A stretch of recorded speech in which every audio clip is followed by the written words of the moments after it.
I've got 3 10s, which is 30, and 5 1s. So that is 30 plus 5.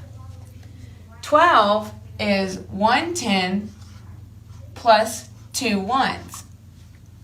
Okay, so that's step 1. The next step would be to draw a large box. Okay, and on this box, we're going to put both of our expanded numbers.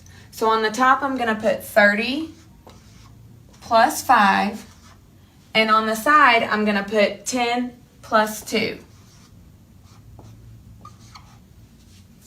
Where your plus signs are, I want you to draw lines through the middle and down it. And then in the very corner, we're still multiplying, so I'm going to put a big multiplication sign. Starting with our very first number on the top, we say 10 times this, 10 times that. So first we're going to do 10 times 30. Sometimes it gets a little tricky when we have those extra zeros on there when we're multiplying by a 10. So I like to say 1 times 3 is 3. And how many zeros do we have? We've got 2, so we attach them to the end of the number.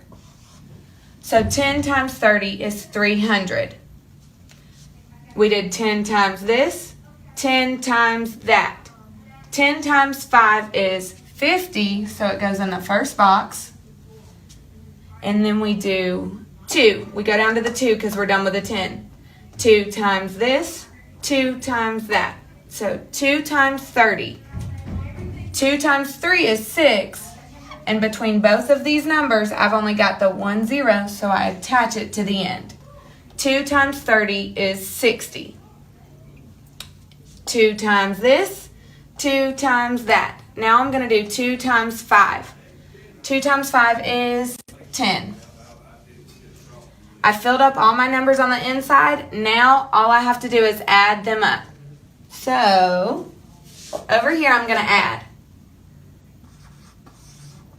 300, and I like to check them off as I go. 50, 60, and 10. Make sure you line up your places too. 0 plus 0 plus 0 plus 0, those are zeros all the way down, so 0. 0 plus 5 is 5. 5 plus 6 is 11. 11 plus 1 more is 12. Bring that 2 and carry that 100. 3 plus 1 is 4, and that is your answer. 35 times 12 equals 420. Renopedia, the most engaging online renovation media.